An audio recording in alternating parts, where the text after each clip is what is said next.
গল্পব্যঞ্জনে সাধুর আমন্ত্রণ। না মিনু, তোমাকে দেখবার আগে আমার মনে যাই থাক না কেন, আজ থেকে তুমিই আমার স্ত্রী।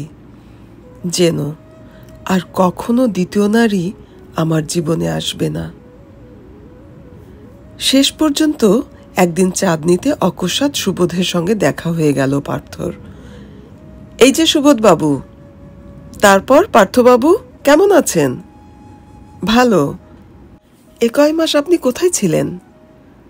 জানেন তো, এক টোব্যাকো কোম্পানির ভ্রাম্যমান সেলিং এজেন্ট আমি। হঠাৎ আসাম চলে যেতে হয়েছিল। ও, তা চলুন না ওই দোকানটায়, আপনার সঙ্গে আমার কিছু কথা ছিল। বেশ তো, চলুন। দুজনে এসে একটা চায়ের দোকানে ঢুকলো এবং পার্থই 2 কাপ চায়ের অর্ডার দিল। চা পান করতে করতে একসময় পার্থ বলে, একটা কথা বলবো সুবোধ বাবু, কিছু মনে করবেন না তো? না না, বলুন না। সেই মেয়েটার নাম ঠিকানা আমি চাই। কার বলুন তো? কোন মেয়েটির? একটু বিস্ময়ের সঙ্গেই যেন তাকায় সুবোধ পার্থর মুখের দিকে। ব্যাপারটা যেন সে সঙ্গে সঙ্গে হৃদয়ঙ্গম করে উঠতে পারে না। ওই যে 3 মাস আগে এক রাত্রে যার সঙ্গে আমায় নিয়ে গিয়ে বিয়ে দিয়েছিলেন। এবার হো হো করে হেসে ওঠে সুবোধ। পার্থ ফ্যাল ফ্যাল করে চেয়ে থাকে সুবোধের মুখের দিকে। তারপর মৃদুকণ্ঠে বলে, হাসছেন যে? হাসব না? সে সুন্দর মুখটি বুঝি আজও ভুলতে পারেননি পার্থবাবু? তা আপনার দোষ দেওয়া যায় না। ছুকরির চেহারাটা। সুবোধ বাবু, চাপা কণ্ঠে গর্জে ওঠে পার্থ। কি হলো? Did you enjoy that night? বলে অর্থপূর্ণ দৃষ্টিতে বাঁকাভাবে সুবোধ তাকালো পার্থের মুখের দিকে। না, চেয়ে চেয়ে মুখপানে। ছি সুবোধ বাবু। আরে মশাই, ব্যাপারটা এখনো তাহলে বুঝতে পারেননি? কি? ও তো বারবনিতাদের একটা কুসংস্কারজনিত অনুষ্ঠান মাত্র। বারবনিতা? হ্যাঁ। তাহলে সেই মেয়েটি সরোজিনীর বাবু রথীন বাবুর? তা জানি না, তবে সরোজিনীর কাছেই শুনেছিলাম মেয়েটিকে নাকি ছোটবেলায় তারা প্রয়াগের মেলায় কুড়িয়ে পায়। তবে তবে তো সে বেশ্যার মেয়ে নয়। নয় যে তাই বা কি করে বলা যায়? কেন? ওই তো বললেন তাকে প্রয়াগের মেলায় কুড়িয়ে পাওয়া গিয়েছিল। হ্যাঁ তাই, তবে কি জাত, কি গোত্র, কার মেয়ে কিছুই তো জানা নেই। অজ্ঞাত, অপরিচিত। কিন্তু তার খোঁজ আর কেন? এতদিন হয়তো পাকাপোক্তভাবে সে দেহপসারিণী হয়ে উঠেছে। না, মিনতি তা কখনো হতে পারে না। আরে মশাই, না পারলেই কি হবে নাকি? সরোজিনী আছে না, রথীনবাবু আছে না। আপনি আমাকে তার ঠিকানাটা বলে দেন। কেন, যাবেন বুঝি সেখানে? হ্যাঁ। বেশ, কিন্তু বুঝতেই তো পারছেন জায়গাটা ভদ্রলোকের যাতায়াতের পক্ষে সুবিধা নয়। তা হোক, তবু যাবেন? হ্যাঁ, যাব। মশাই, পাড়াটা সত্যিই ভালো না। তাছাড়া সরোজিনীকে আমি চিনি, হাতে ওর অনেক গুন্ডা আছে। হয়তো মারধরও খেতে পারেন। কেন ভদ্রলোকের ছেলে ওসব ঝামেলার মধ্যে যাবেন মশাই? ঠিকানাটা আপনি দিন সুবোধবাবু। যাবেনই তাহলে? বললাম তো আপনাকে। বেশ, তবে রেডি হয়ে থাকবেন। কাল সন্ধ্যার পর আমি পৌঁছে দেব আপনাকে। ঠিকানা দিলেও আপনার মতো লোকের পক্ষে সে জায়গা চিনে যাওয়া সম্ভব হবে না। আপনি সেই মেসেই আছেন তো? হ্যাঁ আছি। যাবক্ষণ আমি সন্ধ্যায়। সেই পাপপুরীতে মাত্র 2টো রাত পার্থ গিয়েছিল। সুবোধই তাকে সেখানে নিয়ে গিয়েছিল এবং সেখানকারই একটি মেয়ে লতার সঙ্গে আলাপ করিয়ে দিয়ে চলে এসেছিল। প্রথমটাই লতা কিছুই বলতে চায়নি। তারপর কি জানি কেন পার্থর অনুরোধ সে ঠেলতে পারেনি। আপনি আমার কাছ থেকে ব্যাপারটা জেনেছেন শুনলে বাড়িওয়ালি মাসি আমাকে জ্যান্ত পুঁতে ফেলবে বাবু। তোমার ভয় নেই, এ কথা কোনো দিন কাউকে আমি বলবো না যে তোমার কাছ থেকেই আমি সব জেনেছি। লতা ব্যাপারটা জানতো। তার মুখ থেকেই পার্থ মিনতির সত্যিকারের ইতিহাসটা জানতে পারে। লতা বলেছিল, ও মেয়ের মুখের দিকে চেয়েই আমি বুঝেছিলাম বাবু সে আমাদের দলের নয়, তাই তো অমন করে দোতলা থেকে ঝাঁপিয়ে পড়েছিল। তারপর আর কোনো খবর তোমরা জানতে না লতা?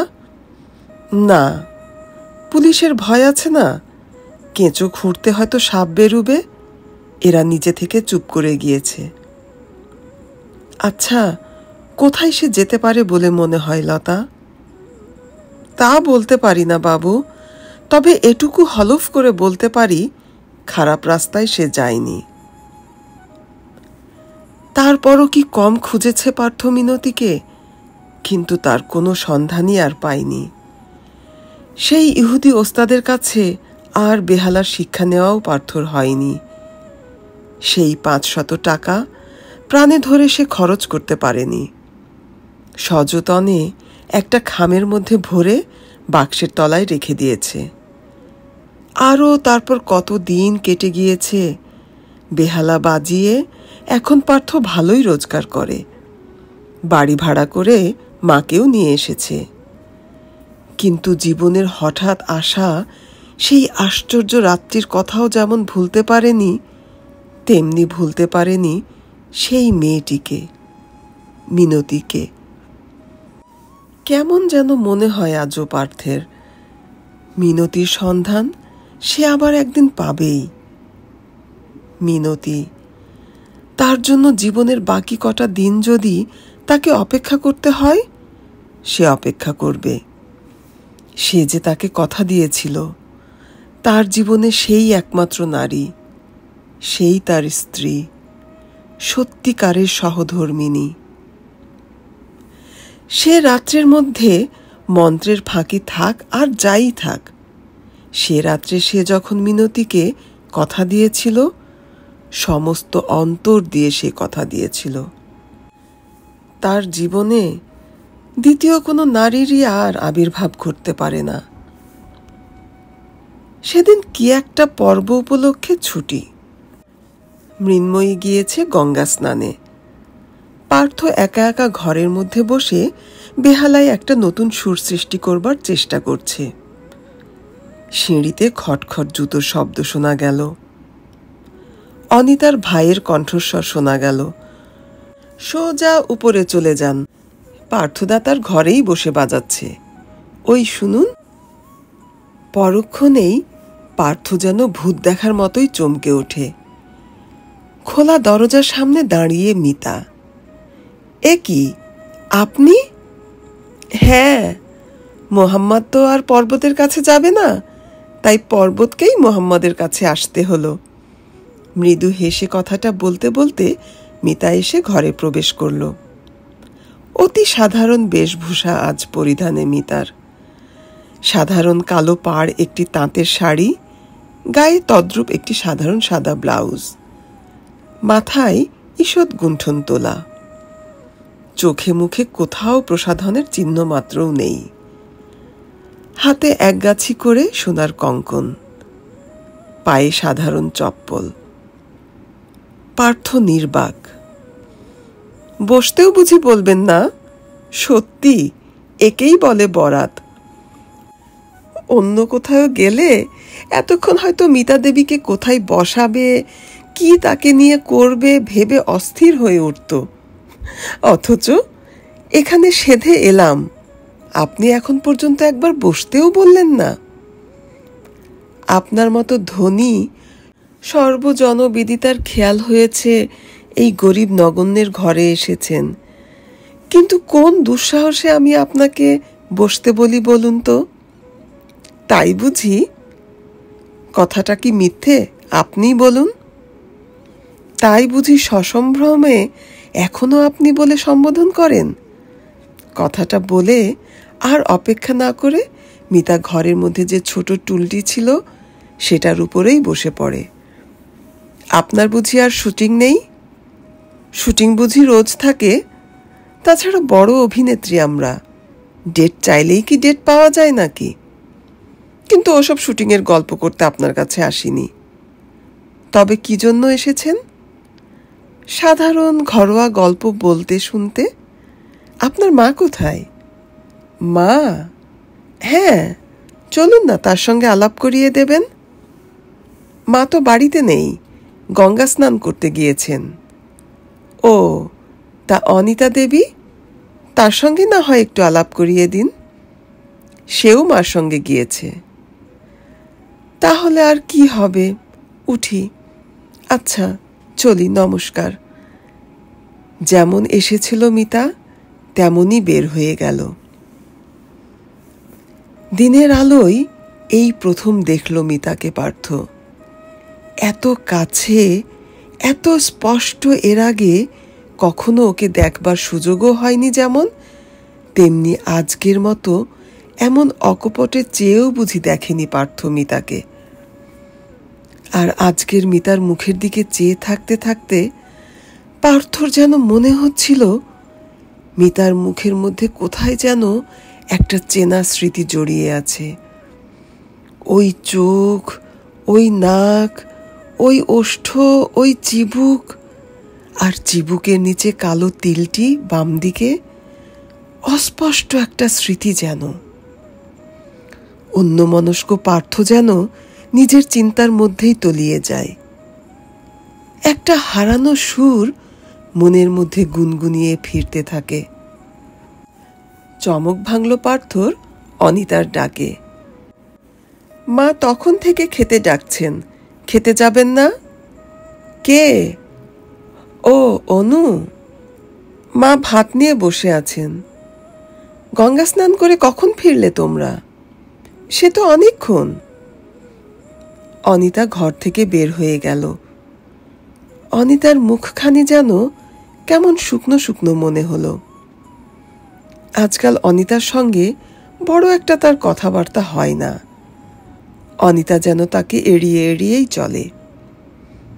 আহারে বসে আবার যেন পার্থ অন্যমনস্ক হয়ে যায়। হঠাৎ মার কণ্ঠস্বরে পার্থর চমক ভাঙে। ছানার ডালনাটা কেমন হয়েছে রে? ভালো। কে রেঁধেছে জানিস? তুমি বুঝি? না, অনু। সত্যি, মেয়েটার এত গুণ। ও না থাকলে নিচের ওই বুড়ো ভদ্রলোকের যে কি অবস্থা হতো। তাও ওরা নিচের তলায় ছিল বলে একরকম কেটে যাচ্ছিল। সামনের মাস থেকে যে কি করে কাটাবো তাই ভাবছি। কেন, ওরা কি বাড়ি থেকে চলে যাচ্ছে নাকি? তাই তো শুনছি। বাইরের মফস্বলের স্কুলে নাকি অনু ভালো একটা চাকরি পেয়েছে, সেখানেই কোয়ার্টার দেবে। পার্থ আর কোনো কথা বলে না, নিঃশব্দে আহার শেষ করে উঠে যায়। অনুরা তাহলে এ বাড়ি ছেড়ে চলে যাচ্ছে? অনেকদিন একত্রেই এই বাড়িতে ওরা ছিল। তাছাড়া অনুরা থাকার জন্য মার সম্পর্কে পার্থ অনেকটা বুঝি নিশ্চিন্তও ছিল। হোটেলের কাজ সেরে ফিরতে অনেক রাত হয়। জানে বাড়িতে অনু আছে, কোনো চিন্তা নেই। ওরা চলে গেলে কে আসবে না আসবে, তাদের সঙ্গে কিরকম মিল হবে না হবে কে জানে। বিকেলের দিকে কথায় কথায় পার্থ মৃন্ময়ীকে বলে, কলকাতায় তো আরো কত স্কুল আছে মা, চেষ্টা করলে এখানেই তো ভালো চাকরি পাওয়া যেতে পারে। এখান থেকে যাবার দরকারই বা কি? আমারও ইচ্ছা নয় পার্থ ওরা যায়।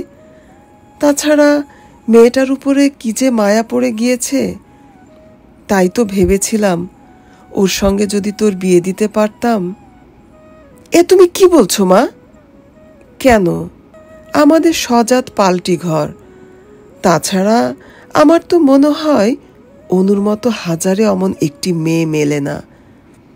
তা বাছা, তুমি যে কি এক অসম্ভব ধনুক ভাঙ্গা পণ করে বসে আছো, কোথাকার কে জাত ধর্মকুল কিছু জানা নেই।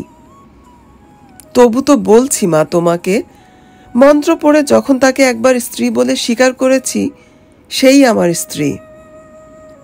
মৃন্ময়ী আর কিছু বললেন না, ঘর থেকে বের হয়ে গেলেন। ওই দিনই রাত্রে ফিরবার পর অনিতা এসে দরজা খুলে দিয়ে যখন নিজের ঘরের দিকে চলে যাবার জন্য পা বাড়িয়েছে, পার্থ তাকে ডাকল, অনু। ফিরে দাঁড়ায় অনিতা, বলে, আমাকে কিছু বলছিলেন? হ্যাঁ, তুমি শুনলাম মফস্বলের কোনো এক স্কুলে চাকরি নিয়ে চলে যাচ্ছ। হ্যাঁ। অনেক বেশি মাইনে বুঝি সেখানে? খুব বেশি নয়, তবে ফ্রি কোয়ার্টার দেবে।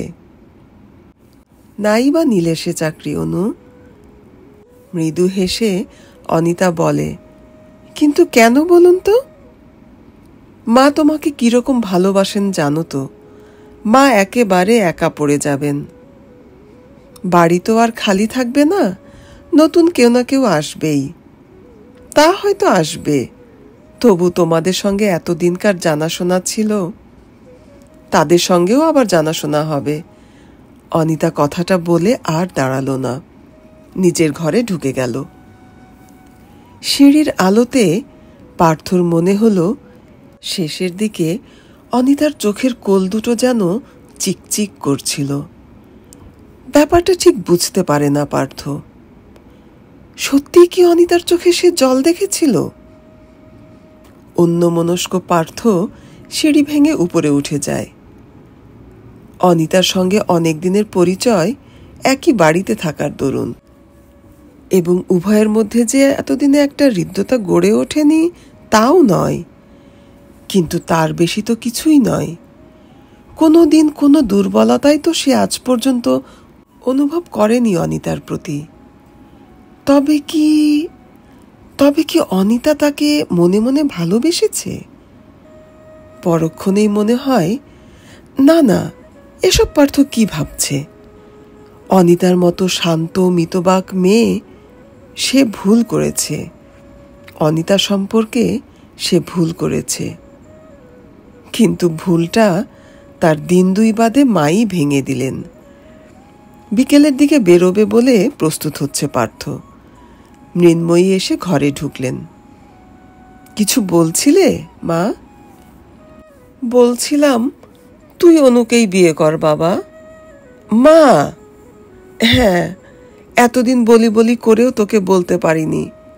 সত্যি মেয়েটা যে তোকে ভালোবাসে রে, অমন বউ পাওয়া ভাগ্যের কথা। আমি বলছি, এ বিয়েতে তুই সুখী হবি। আজ দুপুরবেলা তুই ঘরে ছিলি না, ওকে তোর ঘরটা গুছিয়ে দিতে বলেছিলাম। এসে দেখি তোর ওই ফটোটার সামনে দাঁড়িয়ে অঝোর ঝড়ে কাঁদছে। সে রাত্রেও আবার মিতা পার্থকে সেই গঙ্গার ধারে বটগাছটির তলায় ধরে নিয়ে এসেছিল। শ্রাবণ রাত্রির আকাশে মেঘের লুকোচুরি চলেছে। বিকেলের দিকে এক পশলা বৃষ্টি হয়ে গিয়েছে। বাতাসে তারই আর্দ্রতার আভাস তখনও। তখন থেকেই লক্ষ্য করছি, কি যেন আপনি ভাবছেন। কি ভাবছেন না তো বলুন তো? মিতা শুধায়। কি আর ভাবব? একটা কথা জিজ্ঞাসা করব, রাগ করবেন না তো? রাগ করতে পারি এমন কথা জিজ্ঞাসাই বা করবেন কেন? একটা গল্প শুনবেন, বলে মিতা। গল্প? হ্যাঁ, আমি নতুন যে বইটায় অভিনয় করবার জন্য কন্ট্রাক্ট করেছি, সেই বইয়েরই গল্প। গল্পের নায়িকার চরিত্রটি আমার খুব পছন্দ হয়েছে। আপনাকে তাই শোনাতে চাই, আপনার কেমন লাগে। কিন্তু গল্পের আমি কি বুঝবো? শুনুনি না আগে, বলে একটু হেসে মিতা বলতে শুরু করে। একটি 9 বছরের মেয়েকে একটি ডাক সাইটে বারবনিতা কুড়িয়ে এনেছিল প্রয়াগের মেলা থেকে এক সময়। চকিতে পার্থ মিতার মুখের দিকে তাকায় চমকে। মিতা বলে চলে, মেয়েটিকে সেই স্ত্রীলোকটি মানুষ করতে লাগলো মায়ের মতো করে। কিন্তু তখনও সেই মেয়েটি বুঝতে পারেনি যে সেই স্ত্রীলোকটির মনে একটা কুমতলব আছে। কুমতলব? হ্যাঁ, তারই ব্যবসায় ওই মেয়েটিকে সে নিযুক্ত করবে মনে মনে ভেবেছিল। তারপর মেয়েটি ঘটনাচক্রে স্ত্রীলোকটির মতলব একদিন অন্তরাল থেকে শুনতে পায় এবং শুনে সে যেন একেবারে কাঠ হয়ে যায় ভয়ে আতঙ্কে। কিন্তু স্ত্রীলোকটি ভীষণ ধূর্ত। মেয়েটির হাবভাব দেখে তার বোধহয় সন্দেহ হয়, তাই সে একটা বড় রকমের চাল চালে। মেয়েটিকে বলে সে তার বিয়ে দেবে।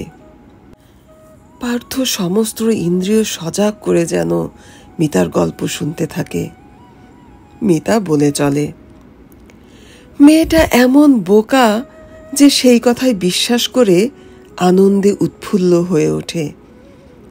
এতদিন সে অনিশ্চিতের মধ্যে ভেসে ভেসে চলেছিল। এবার সে স্বামী পাবে, ঘর বাঁধতে পারবে। কিন্তু হায়, তখন তো সে জানতো না যে সে সুখের স্বপ্ন তার বাতাসেই মিলিয়ে যাবে। বলতে বলতে একটা দীর্ঘশ্বাস যেন বোধ করে মিতা। অন্যমনস্ক হয়ে সামনের গঙ্গার দিকে তাকায়। ভাসমান মেঘের ফাঁকে ফাঁকে চাঁদ উকি দিচ্ছে। জোয়ার এসেছে বুঝি। ঢেউগুলো এসে পাড়ের উপর ছলাৎ ছলাৎ শব্দে ভাঙছে। তারপর বিয়ে হলো? সহসা একসময় প্রশ্ন করে পার্থ। বিয়ে? হ্যাঁ, হলো বই কি। টাকার লোভে একজন এলো তাকে বিয়ে করতে, কিন্তু বিয়ের পর বলেছিল আর তাকে সে ছেড়ে যাবে না। কিন্তু সারা রাত তারা জেগে থাকবে বলেও কেউ জেগে থাকতে পারল না। কি ঘুম যে পেয়েছিল! ভোরে ঘুম ভেঙে মেয়েটি দেখল শূন্য শয্যায় সে একা শুয়ে। এ পর্যন্ত শুনেই পার্থ যেন স্থান কাল সব ভুলে যায়। মিতার একখানি হাত চেপে ধরে ব্যাকুল কণ্ঠে বলে, এ গল্প তুমি কোথায় কোথায় শুনেছ? কেন বলো তো, বলো বলো, কে বলেছে গল্প তোমাকে? তুমি? কি হলো, এ তো একটা বইয়ের গল্প। কিন্তু ততক্ষণে পার্থ নিজেকে সামলে নিয়েছে। নিজের প্রগল্ভতায় নিজেই লজ্জিত হয়ে পড়েছে। মিতার হাতখানি কিন্তু তখনও পার্থের হাতের মধ্যে ধরা। অনেকক্ষণ তারপর দুজনার একজনও কোনো কথা বলে না। পার্থ, বলো, কেমন লাগলো গল্পটা? ভালো, কিন্তু শেষটা তো বললে না। তারপর মেয়েটার কি হলো? মেয়েটির? হ্যাঁ, স্বামী সম্পর্কে তার কি ধারণা? সত্যিই কি সে ভেবেছিল স্বামী তার কথা রাখেনি, সত্যিই তাকে ত্যাগ করে চলে গিয়েছিল? তা তো জানি না। জানো না? না, সেই স্বামীর সঙ্গে তো আর দেখাই হয়নি। তারপর? তারপর আর জানি না। গল্পের ওই পর্যন্তই আমি জানি। কিছুক্ষণ তারপর আবার দুজনেই স্তব্ধ। কারো মুখে কোনো কথা নেই। পার্থই তারপর এক সময় বলে, রাত অনেক হলো, উঠবে না? হ্যাঁ, চলো। গত কয়েকদিন থেকে যে সন্দেহটা অনুক্ষণ পার্থর মনের মধ্যে পীড়া দিচ্ছিল, সেটা নিরসন হলো না।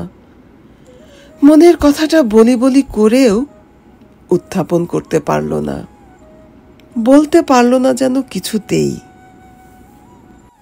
দ্বিপ্রহরে সেদিন একাকিনী ঘরের মধ্যে বসে মৃন্ময়ী মহাভারত পড়ছিলেন। অনিতা স্কুলে গিয়েছে, পার্থও বাড়িতে নেই। অনিতার ছোট ভাই ও একটি ছেলে সদরের সামনে খেলছিল। মিতা এসে তাদের সামনে দাঁড়ালো। অনিতার ভাই জিজ্ঞাসা করে, কাকে চান? পার্থবাবু বাড়িতে আছেন জানো? না, পার্থদা তো বাড়িতে নেই। তোমার দিদি অনিতা দেবী?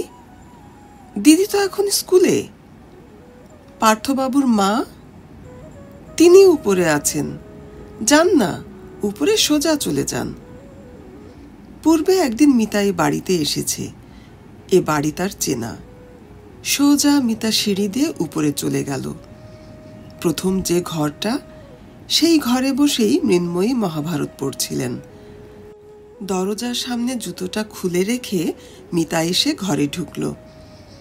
পদশব্দে মুখ তুলে সামনে মিতাকে দেখে বিস্মিত হয়ে যান মৃন্ময়ী। বিস্ময় তার আরো বেড়ে যায় যখন মিতা এসে তার পায়ের ধুলো নিয়ে প্রণাম করল। আহা, থাক থাক, বেঁচে থাকো মা। কিন্তু তোমাকে তো আমি চিনতে পারলাম না মা। কে মা তুমি? আমি মিনতি। আপনি বোধহয় পার্থবাবুর মা? হ্যাঁ, পার্থর কাছে এসেছো বুঝি? কিন্তু সে যে কখন ফিরবে তার তো কিচ্ছু ঠিক নেই মা। কথায় কথায় দুজনার মধ্যে দেখতে দেখতে আলাপ জমে ওঠে। একসময় মিতা বলে, আপনার ছেলের বউকে দেখছি না মা, সে বুঝি বাড়িতে নেই? ছেলের বউ? সে কপাল কি করে এসেছি মা। কোনো এক ডাইনিরা কবে নাকি ওর সঙ্গে কোনো এক ডাইনির বিয়ে দিয়েছিল। সেই ডাইনির পথ চেয়েই আজও ও বসে আছে। সে কি মা? সে দুঃখের কথা বলো কেন মা? জানা নেই, শোনা নেই, জাত ধর্ম নেই, কার না কার মেয়ে। তুমি বলো তো মা, এমন বিচিত্রির কথা কখনো শুনেছ? 500 টাকা হাতে গুনে দিয়ে কার না কার সঙ্গে ধরে বিয়ে দিলে। ও কি আবার একটা বিয়ে নাকি? তা আপনি ছেলেকে আবার বিয়ে করতে বললেও তো পারেন মা। তা কি বলিনি ভেবেছ? এই তো আমাদের নিচের তলায় আমাদের সজাত পাল্টা ঘর, অমন লক্ষ্মীর মতো একটি মেয়ে আছে। মেয়েটাও কি কম ভালোবাসে নাকি ওকে? তা কে কার কথা শোনে? মরুগ্গে যাক, কপালে অনেক দুঃখ আছে, আমি তার কি করব? নইলে এমন লক্ষ্মী কেউ পায়ে ঠেলে? আমি আজ উঠি মা। উঠবে? এসো। তা পার্থ এলে কি বলবো? বলবেন বলবেন মিনতি এসেছিল। গলিপথের মাঝামাঝি আসতেই সহসা অপরিচিত কণ্ঠের সম্বোধনে চমকে ওঠে মিতা। শুনছেন? আমাকে বলছেন? কথাটা বলে মুখ তুলে চাইতেই দেখে অনিতা তার সামনে দাঁড়িয়ে। হ্যাঁ, আপনাকেই বলছি। আপনি আমাকে চেনেন? স্বনামধন্য অভিনেত্রী মিতা রায়কে চেনাটা কি এতই কষ্টকর? তারপর একটু থেমে বলে, যদি কিছু মনে না করেন, আপনার সঙ্গে আমার কিছু কথা ছিল। বলুন। কিন্তু এখানে রাস্তায় দাঁড়িয়ে তো সে কথা বলা চলে না। চলুন, সামনের পার্কটাই বসিগে। বেশ তো, চলুন। মিতার বেশ একটু কৌতূহলী হয়, কি বলতে চায় অনিতা তাকে। দুজনে এসে সামনের পার্কে একটা বেঞ্চিতে পাশাপাশি বসে, কিন্তু চুপ করেই থাকে অনিতা। মিতা বলে, কই, কি বলবেন যেন বলছিলেন অনিতা দেবী? আপনি আমার নাম জানেন? মৃদু হেসে মিতা জবাব দেয়, জানি বই কি, কিন্তু কি বলবেন বলছিলেন? পার্থবাবুর সব পরিচয় আপনি জানেন? কেন বলুন তো? না, তাই জিজ্ঞেস করছি। তা কিছু কিছু জানি বই কি। তা যদি জানেন তো তাকে নিয়ে এই নিষ্ঠুর খেলা খেলছেন কেন? নিষ্ঠুর খেলা খেলছি? তা নয় তো কি, আপনাদের সবটাই তো খেলা, সবটাই তো অভিনয়। আপনার বুঝি এই ধারণা অনিতা দেবী, যে পর্দায় আমরা অভিনয় করি বলে জীবনটাও আমাদের অভিনয়?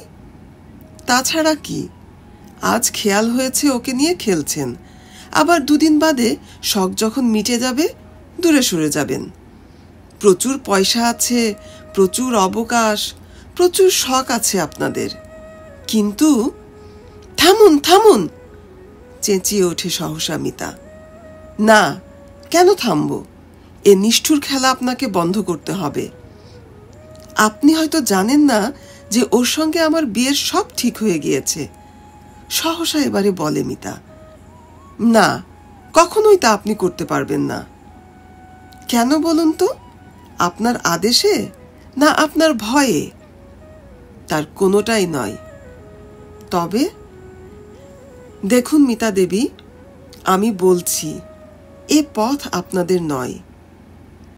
যে বাইরের জীবনের সঙ্গে আজ আপনি পরিচিত, সে পরিচয় নিয়ে ঘর বাঁধতে যাওয়া আপনার বিড়ম্বনাই হবে। দুদিনেই হয়তো শখ মিটে যাবে, ঘর হয়ে উঠবে বাঁধন। আপনি ভুল করছেন অনিতা দেবী। ভালোবেসে স্বেচ্ছায় আমি ঘর বাঁধতে চলেছি। ভালোবেসে? হ্যাঁ। সত্যি বলছেন? পার্থবাবুকে আপনি ভালোবাসবেন? এ আপনার দুদণ্ডের খেয়াল বা চোখের নেশা নয়? হ্যাঁ, সত্যিই আমি তাকে ভালোবাসি। কয়েকটা মুহূর্ত এরপর অনিতা নির্বাক থাকে। তারপর মৃদুকণ্ঠে বলে, সত্যি তাহলে আপনি তাকে বিয়ে করে ঘর বেঁধে সুখী হতে চান? চাই। তবে আমার গা ছুঁয়ে প্রতিজ্ঞা করুন, চিরদিন এমনি করে তাকে ভালোবাসবেন। আজ যেমন তাকে ভালোবাসি, চিরদিনই তেমনই বাসব। উঠে দাঁড়ালো অনিতা। মৃদু কণ্ঠে বললে, না জেনে রূঢ় ব্যবহার করেছি, তার জন্য আমাকে ক্ষমা করবেন মিতা দেবী। নিশ্চয়ই করব। তবে আপনিও যাবার আগে একটি কথা জেনে যান। অভিনেত্রীও নারী, আপনাদের মতো তারাও ভালোবাসতে জানে, ভালোবাসতে পারে। অনিতা আর দাঁড়ালো না, ধীর পথে পার্ক থেকে বের হয়ে গেল। মিতা কিন্তু তারপরও অনেকক্ষণ সেখান থেকে উঠতে পারে না। সহসা একসময় তার দু চোখ জলে ঝাপসা হয়ে যায়। আপন মনেই সে বলে ওঠে, ভয় নেই অনু, তোমার এত বড় ভালোবাসা মিথ্যে হবে না। পার্থ তোমারই, তুমি তাকে পাবে, নিশ্চয়ই পাবে। ইতোমধ্যে কখন একসময় সন্ধ্যার অন্ধকারে চারিদিক ঝাপসা হয়ে এসেছে, টেরও পায়নি মিতা। কর্পোরেশনের লোক মই কাঁধে পার্কে বাতিগুলো একে একে জ্বালিয়ে দিচ্ছে। পার্থ ঘরে এসে ঢুকতেই মা মৃন্ময়ী সামনে এসে দাঁড়ালেন। হ্যাঁ রে, মিনতি মেয়েটি কে রে পার্থ? মিনতি? হ্যাঁ, সে যে তোর খোঁজে আজ দুপুরে এসেছিল। আহা, কি রূপ, যেন সাক্ষাৎ জগদ্ধাত্রী। চমকে উঠে পার্থ মার শেষের কথায়, এবং বিদ্যুৎ চমকের মতোই একটা সম্ভাবনা মনের মধ্যে উঁকি দিয়ে এবং মনের শেষ সংশয়টুকুর অবসান ঘটিয়ে তাকে পর মুহূর্তেই বিমূঢ় করে দেয়। সত্যি বলছো মা, মিনতি এসেছিল? হ্যাঁ, কত কথা বললে, মা বলে ডাকলো। মা বলে ডাকলো? আর আর কোনো কথা বলেনি মা? কত কথাই তো বললে, সব কি আর মনে আছে? আমি আসছি মা। এসে আবার কোথায় চললি? পার্থ মার এ প্রশ্নের কোনো জবাব না দিয়ে ঘর থেকে বের হয়ে গেল। সিঁড়িতে অনিতার সঙ্গে দেখা হয়ে গেল। পার্থবাবু? কিন্তু যেন সে তার ডাক শুনেও শোনে না পার্থ। তরতর করে সিঁড়ি বেয়ে নিচে চলে যায়। হতভম্ব অনিতা পার্থর গমন পথের দিকে চেয়ে সিঁড়ির উপরই দাঁড়িয়ে থাকে। ফিরে এলো মিতা তার বাড়িতে। সত্যিই তো, সে অভিনেত্রী। সে তো শুধু অভিনয়ই করে। তার ভালোবাসাকে লোকে বিশ্বাস করবে কেন? রূপালী পর্দার বুকে ক্ষণিক সে হাসি কান্না ভালোবাসার মতোই বুঝি। তাদের হাসি কান্না ভালোবাসাটাও শুধুমাত্র অভিনয়।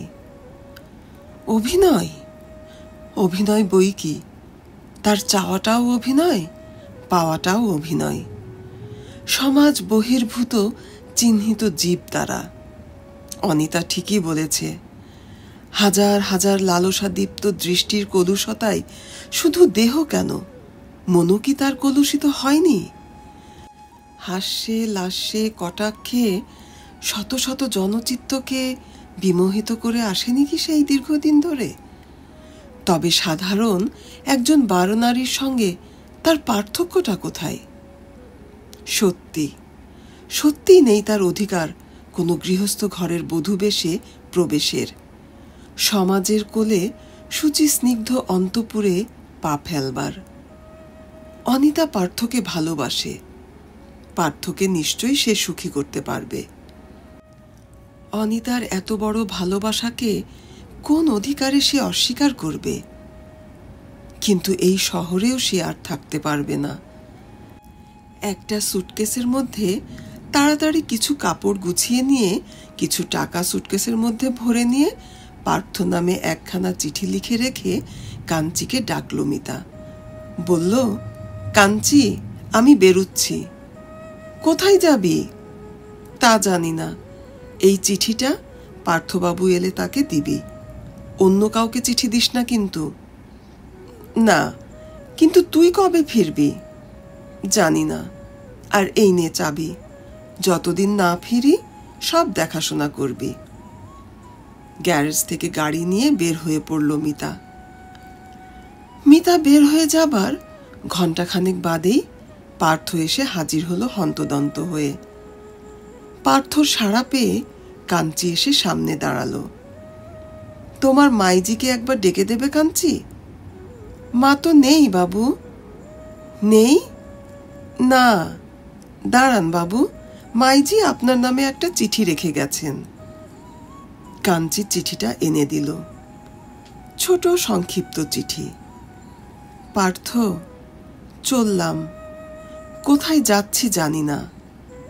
একটা অনুরোধ, অনিতা সত্যিই তোমাকে ভালোবাসে। তাকে বিবাহ করো। তোমার বিবাহের সংবাদ পেলে আবার ফিরব, তার আগে নয়। ইতি মিনতি। পাথরের মতো চিঠিটা হাতে দাঁড়িয়ে থাকে পার্থ। কেন সে এত দেরি করল? বুঝতে পারার সঙ্গে সঙ্গে কেন সে মিনতির সামনে এসে দাঁড়ায়নি? কেন বলেনি, আজও তোমার জন্য আমি অপেক্ষা করছি মিনু, চলো তুমি আমার ঘরে, তুমি আমার গৃহলক্ষ্মী। সারাটা রাত পার্থ কেবল সারা শহরটা ঘুরে ঘুরে বেড়ালো অনির্দিষ্টভাবে। কোথায় মিনতি কে জানে। মৃন্ময়ী বলেন, কি হয়েছে তোর পার্থ? কিছু হয়নি মা। দিবারাত্র বাইরে বাইরে কোথায় থাকিস? কেন বিরক্ত করছো মা? আমাকে একটু একা থাকতে দাও। লক্ষ্মী বাবা আমার, কি হয়েছে তোর আমাকে বল। কিচ্ছু হয়নি মা, কিচ্ছু হয়নি। দিনের মধ্যে অন্তত দুবার যাবেই পার্থ মিতার বাড়িতে। কাঞ্চি, তোমার মাইজি ফিরেছে? নেই তো বাবুজি। যেসব বইতে মিতার কন্ট্রাক্ট ছিল অভিনয় করবার, তার প্রডিউসাররা সব মাথায় হাত দিয়ে বসেছে মিতা রায়ের আকস্মিক অন্তর্ধানে। তারাও চতুর্দিকে মিতার অনুসন্ধান করে ফিরছে। কিন্তু কোথায় যে মিতা তার গাড়ি নিয়ে ডুব দিল, কোথায় যে আত্মগোপন করল, কোনো সন্ধানই নেই তার। পার্থ হোটেলে আর যায় না। তাদের লোক প্রত্যহ এসে ঘুরে যায়। মৃন্ময়ী ছেলের রকম সকম দেখে যেন দিশেহারা হয়ে পড়েন। এদিকে যত দিন যেতে থাকে, মিতার উপর একটা প্রচণ্ড অভিমান পার্থর বুকের মধ্যে সঞ্চিত হয়ে গুমরাতে থাকে। মিতা সব বুঝে সব জেনেও তাকে কথা বলবার পর্যন্ত অবকাশটুকু দিলে না। এমনি করে তাকে কিচ্ছু না জানিয়ে দূরে চলে গেল। বেশ, তবে তাই হোক। মিতা যদি তাকে ভুলতে পেরে থাকে, সেই বা কেন মিতাকে ভুলতে পারবে না? মিতা যদি এমনি করে দূরে সরে যেতে পারে, সেই বা কেন তার পেছনে পেছনে আর ছুটে বেড়াবে? তার এই দীর্ঘ 9 বছরের প্রতীক্ষার কোনো মূল্যই যদি মিতার কাছে না থাকে, সেও চায় না আর মিতাকে। সে অনিতাকেই বিয়ে করবে। অনিতা তাকে ভালোবাসে, অনিতাকেই সে গ্রহণ করবে। অভিনেত্রী কিনা, তাই তার এত বড় নিঃস্বার্থ ভালোবাসাকে এমনি নিষ্ঠুরভাবে পায়ে দোলে চলে গেল মিতা। সেদিন সারাটা রাত পার্থ ঘরের মধ্যে পায়চারি করে ফিরতে লাগলো। ওদিকে নিচের তলায় অনিতারা সব গোছগাছ করছে, পরশু সকালেই তারা এ বাসা ছেড়ে চলে যাচ্ছে। ভোরবেলা সারাটা রাত্রি বিনিদ্র কাটিয়ে রুক্ষ চুল শুষ্ক মুখ পার্থ গিয়ে তার মার ঘরে ঢুকল। মা, কি রে? তোমার কথাই আমি রাখবো মা। কি? তোমার মনোনীতা পাত্রী অনিতাকেই আমি বিয়ে করব। আনন্দে উৎফুল্ল হয়ে ওঠেন মৃন্ময়ী। বলেন, সত্যি? সত্যি বলছিস পার্থ? সত্যি তুই অনুকে বিয়ে করবি? হ্যাঁ মা। দাঁড়া বাবা, নিচে খবরটা দিয়ে আসি। ছুটে গেলেন মৃন্ময়ী অবিনাশ বাবুর ঘরে। একপাশে দাঁড়িয়ে বৃক্ষ অবিনাশ বাবু সব তদারক করছিলেন, অনিতা সব গোছগাছ করছিল। অবিনাশ বাবু? কে? ও আপনি, আসুন।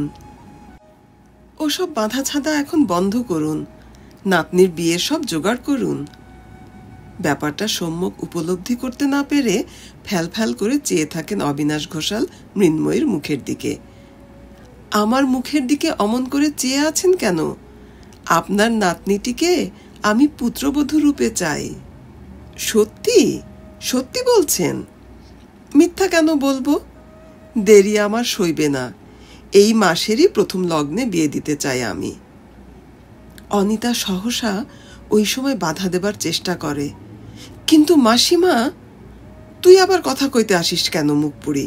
তুই থাম। কিন্তু মাসিমা, এ যে হবার নয়। পার্থবাবু যে কি হবার নয় আর কি হবার, সেটা আজ তোর কাছ থেকে আমার জানতে হবে। আমি চললাম অবিনাশ বাবু, ঠাকুর মশাইকে দিয়ে দিনক্ষণটা দেখিয়ে আসি। মৃন্ময়ী বের হয়ে গেলেন। 5 দিন পরে প্রথম রাত্রিতে যে লগ্ন, সেই লগ্নেই বিয়ে দেবেন মৃন্ময়ী একেবারে স্থির করে এলেন। বিশ্বাস নেই তার ছেলেকে। একবার যখন স্বীকার করেছে, যত তাড়াতাড়ি সম্ভব ব্যাপারটা চুকিয়ে ফেলাই ভালো। বলা যায় না ছেলের মতিগতির কথা। ভরসা করেন না তিনি আর ছেলেকে। আসন্ন উৎসবের যেন সাড়া পড়ে গেল ছোট্ট বাড়িটায়। কিন্তু অনিতা মনে শান্তি পায় না। পার্থর সঙ্গে নিরালায় অন্তত একবার তার দেখা হওয়ার প্রয়োজন। কিন্তু পার্থ যে বাড়িতে কখন আসে কখন যায় তাকে ধরাই যাচ্ছে না। বিয়ের 2 দিন আগে অনিতা জেগে বসে থাকে পার্থর প্রতীক্ষায়। যেমন করে হোক পার্থর সঙ্গে একবার দেখা করতেই হবে। রাত 12টায় পার্থ সে রাত্রে বাড়ি ফিরে এলো। কান পেতেছিল অনিতা। দরজা খুলে দিয়ে পার্থর সামনাসামনি দাঁড়ালো অনিতা। আপনার সঙ্গে আমার 2টো কথা ছিল। কি অনু? এ আপনি কি করলেন? কেন, কি করলাম? মিতা, তুমি কতটুকু মিতা সম্পর্কে জেনেছ জানি না অনু, তবে একজন অভিনেত্রীকে আমি বিয়ে করব, শেষ পর্যন্ত এ কথাটা তুমি ভাবলেই বা কি করে? এ আপনি কি বলছেন? ঠিকই বলছি। আজ সব কথা তোমাকে আমি বলতে পারছি না, পরে সবই জানতে পারবে। তবে একটা কথা, মিতা সম্পর্কে জেনো, তোমার কোনো কিন্তুই থাকার প্রয়োজন নেই। এখনো সময় আছে, এখনো ভেবে দেখুন। ভেবেই এ বিয়েতে আমি স্বেচ্ছায় মত দিয়েছি অনু। তবে তোমার দিক থেকে যদি কোনো দ্বিধা থাকে বলো, এ বিয়ে আমি বন্ধ করে দেব। অনিতা কি জবাব দেবে ও কথার? অশ্রুতে 2টি চক্ষু তার ঝাপসা হয়ে যায় শুধু। শেষ পর্যন্ত বিয়ের দিন এসে গেল। ছোট বাড়িতে বিয়ে হতে পারে না, তাই অবিনাশবাবু গলির মোড়ে একটা বাড়ি কয়দিনের জন্য ভাড়া নিয়েছেন। নাতনির বিয়ে, তাই আগের দিন থেকেই দরজায় সানাই বসিয়েছেন। সানাইয়ের শব্দটা গলিপথকে মুখর করে তুলেছে। রাত 8:30টায় লগ্ন। নিজের ঘরে সেজেগুজে পার্থ বসে আছে। সব যেন কেমন শূন্য ফাঁকা মনে হয় পার্থর। বারবার সেই দুদিনের পরিচিত বিশেষ একখানি মুখই মনে পড়ে তার। কিন্তু না, সে আর ভাববে না। কেন সে ভাববে? এমন সময় মৃন্ময়ী এসে ঘরে ঢুকলেন। কে একটি মেয়ে তোর সঙ্গে দেখা করতে এসেছে পার্থ। মেয়ে? চমকে তাকায় পার্থ মায়ের মুখের দিকে। হ্যাঁ, কাঞ্চি নাকি তার নাম বলল। কোথায় সে? ব্যগ্র হয়ে উঠে দাঁড়ায় পার্থ। নিচে। পার্থ ছুটে তক্ষুনি নিচে নেমে গেল। এ কি কাঞ্চি, তুই? বাবুজি, শিগগির চলুন একবার আমাদের বাড়িতে। কেন, কি হলো? মাইজি আজ দুপুরে হঠাৎ ফিরে এসেছেন। তার আমি কি করব? কিন্তু দুপুরবেলা এখানে ফিরেই সেই যে আপনার বিয়ের খবর শুনে মদ খেতে শুরু করেছেন। কিন্তু আমার বিয়ের খবর পেল কি করে? মাইজি ফিরেছে দেখে আমি এসেছিলাম আপনাকে দুপুরে এখানে খবর দিতে। তারপর আপনার আজ বিয়ে শুনে চলে যায় ফিরে। তারপর মাইজি আপনার খবর শুধাতে তাকে সে কথা বলার পর থেকেই ঘরে ঢুকে মদ খেতে সে শুরু করেছে। বোতলের পর বোতল শেষ হয়ে যাচ্ছে। বাধা দিতে গিয়েছিলাম, মেরে আমাকে ঘর থেকে বের করে ঘরের দরজা বন্ধ করে দিয়েছে। আপনি একটিবার চলুন বাবু, নইলে মাইজি বাঁচবে না। দোহায় আপনার, পায়ে পড়ি। কাঞ্চি হাউমাউ করে কেঁদে ফেললে। মুহূর্তকাল স্তব্ধ হয়ে পার্থ যেন কি ভাবে। তারপর বলে, চল। মা পিছন থেকে ডাকলো, কোথায় যাস পার্থ? আসছি মা। একটু পরেই যে বিয়ের লগ্ন, ওরা যে তোকে নিতে আসবে এক্ষুনি। বলো তাদের এখনই ফিরব। কাঞ্চিকে সঙ্গে নিয়ে পার্থ বের হয়ে গেল। বড় রাস্তাতেই একটা ট্যাক্সি পাওয়া গেল। কাঞ্চিকে সঙ্গে নিয়ে পার্থ সেই ট্যাক্সিতে উঠে বসে। ঘরের দরজা বন্ধ। সোফায় বসে মিতা গ্লাসের পর গ্লাস মদ পান করে চলেছে। পায়ের সামনে গোটা চারেক খালি বোতল গড়াগড়ি যাচ্ছে। রক্তবর্ণ দুটি চোখ, মাথার চুল রুক্ষ পিঠময় ছড়িয়ে পড়েছে। শিথিল বাস। সহসা বন্ধ দরজার গায়ে ধাক্কা ও পার্থর কণ্ঠস্বর শোনা গেল, মিনু, দরজা খোলো। মিনু, লক্ষ্মীটি, দরজা খোলো, আমি পার্থ। কিন্তু ঘরের ভিতর থেকে মিতা কোনো সাড়া দেয় না। হাতের গ্লাসটার বাকি তরল পদার্থটুকু গলায় ঢেলে দিয়ে বোতলটা আবার তুলে নেয়। ওদিকে দরজায় মুহুর্মুহু করাঘাত। দরজা খোলো মিনু, মিনু। কাঞ্চি কাঁদতে কাঁদতে বলে, দরজা ভেঙে ফেলুন বাবুজি, ও দরজা খুলবে না। মিনু, মিনু। সাড়া নেই তবু মিতার। অনেক কষ্টে দরজা ভেঙেই শেষ পর্যন্ত পার্থকে ঘরে ঢুকতে হলো। মিনু, না না, তুমি তুমি যাও। মিনু, লক্ষ্মীটি শোনো। হাতটা ধরার চেষ্টা করে পার্থ। মিতা হাত ছাড়িয়ে নিয়ে বোতলটা তুলে নেয় গলায় ঢালবার জন্য। দুজনে ধস্তাধস্তি চলতে থাকে বোতলটা নিয়ে। মিতা যেন একেবারে ক্ষেপে গিয়েছে। বেরিয়ে যাও, বেরিয়ে যাও তুমি এখান থেকে। কেন, কেন এসেছো তুমি? Get out. ধাক্কা দিয়ে সরিয়ে দেয় মিতা পার্থকে। লজ্জা করছে না একজন অভিনেত্রীর বাড়িতে আসতে? এখনো বের হয়ে যাও বলছি, নইলে দারোয়ান ডেকে বের করে দেব। সহসা পার্থ প্রচণ্ড এক চড় বসিয়ে দিল মিতার গালে। চড়টা খাওয়ার সঙ্গে সঙ্গেই যেন দপ করে নিভে গেল মিতা। সমস্ত মাতলামি তার থেমে গেল হঠাৎ। তুমি তুমি আমাকে মারলে? ঝরঝর করে দু চোখ বেয়ে জল পড়ে মিতার। কোনো জবাব দেয় না সে কথার পার্থ। কেবল কাঞ্চির দিকে চেয়ে বলে, এগুলো এ ঘর থেকে নিয়ে যা কাঞ্চি। কাঞ্চি বোতলগুলো কুড়িয়ে নিয়ে ঘর থেকে বের হয়ে যায় নিঃশব্দে। মিতা তখন সোফার উপরে বসে দুহাতে মুখ গুজে ফুলে ফুলে কাঁদছে। পার্থ মিতার পাশেই সোফায় বসে পড়ে। ক্রন্দনরতা অবনত মুখী মিতার মাথায় একখানি হাত রেখে ডাকে, মিনু। না না, আমি অভিনেত্রী, আমি অভিনেত্রী। না, তুমি আমার স্ত্রী। না না, তুমি জানো না, অনেক পাপ, অনেক ক্লেদ এই শরীরে আমার জমা হয়েছে। তোমার পাশে দাঁড়াবার কোনো যোগ্যতাই যে আজ আর আমার নেই। নিশ্চয়ই আছে। তোলো, মুখ তোলো, চাও আমার দিকে। না না, মিনু। মুখ তোলে মিতা, জলে ভেজা দুটি চোখ। দোষ তো শুধু একা তোমারই নয় মিনু, আমারও যে আছে। তোমার দোষ? নিশ্চয়ই। সে রাতে যদি ঘুমিয়ে না পড়তাম, তুমি তুমি তাহলে আমাকে কোনোদিন ঘৃণা করবে না? কেন ঘৃণা করব? সত্যি বলছো? সত্যি। ওদিকে রাতের প্রহরের পর প্রহর গড়িয়ে চলে। এক কোণে জলে তখনও সোহাগ প্রদীপ, সানাই বাজছে তখনও। চিত্তির করা পিঁড়ির উপর বসে অনিতা, লাজ বস্ত্রে ঢাকা মুখখানি, সর্বাঙ্গে লাল বেনারসি, কপালে চন্দন তিলক। অনিতার দু চোখের পাতায় ঘুম নেমে আসছে, কিন্তু কেমন করে সে ঘুমাবে? এ রাত কি ঘুমাবার? এ রাত যে শুধুই জেগে থাকার।